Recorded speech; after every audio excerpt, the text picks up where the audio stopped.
Away from Nigeria, the authorities in Liberia say they have confirmed a second case of COVID-19 in the country. The man, they say, worked as a domestic worker for the country's first patient, a government official who arrived in the country last week from Switzerland. Nathaniel Blama, the head of Environmental Protection Agency, has since been suspended by President George Weah for allegedly refusing to follow health protocols. Mr. Blama denies the accusations. The authorities say they are working to trace people who had contact with Mr. Blama and his domestic worker, who has been named as Johnny Phillips. In East Africa, Rwanda has confirmed 2 new cases of COVID-19, bringing the total number to 7. The country's Ministry of Health says of the 2, one is a Rwandan woman whose husband had earlier tested positive.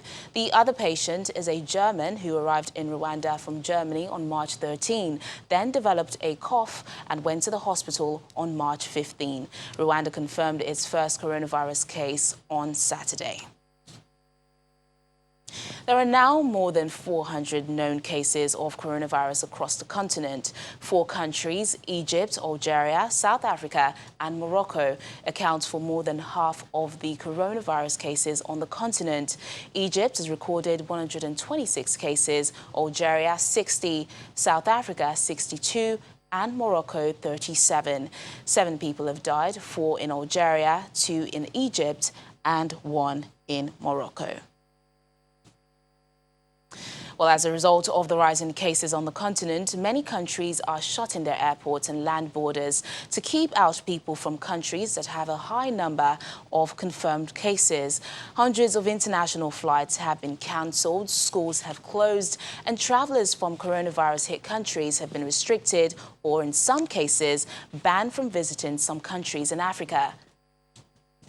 In Egypt, with the highest number of coronavirus cases in Africa, they have announced it's suspending flights from all its airports starting Thursday to stop the spread of the disease. Côte d'Ivoire has also joined the ranks of African countries that have banned foreign visitors from countries hard hit by the coronavirus pandemic. In a statement, the authorities say the ban only applies to countries that have more than 100 confirmed cases. This includes the US, France, the UK, and most of Europe.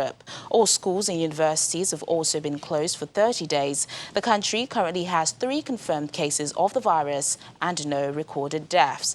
Tunisia has announced it will be closing its land borders and airspace to all commercial activities from Wednesday in a bid to protect the country from the spread of the virus. Health officials say the number of confirmed cases has risen to 24.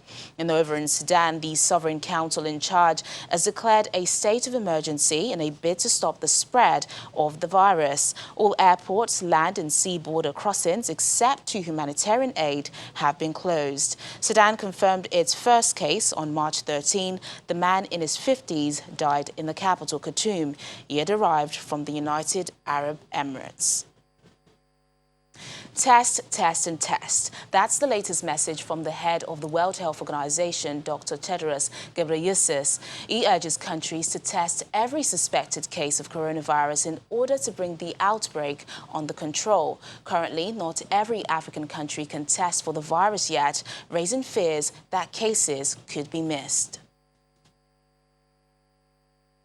We have also seen a rapid escalation in social distancing measures like closing schools and cancelling sporting events and other gatherings.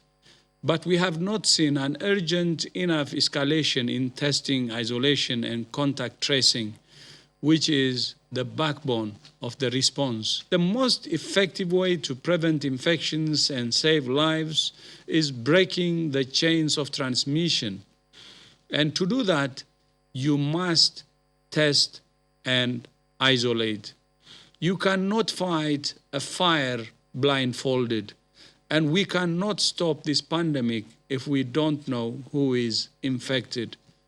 We have a simple message for all countries: test, test, test.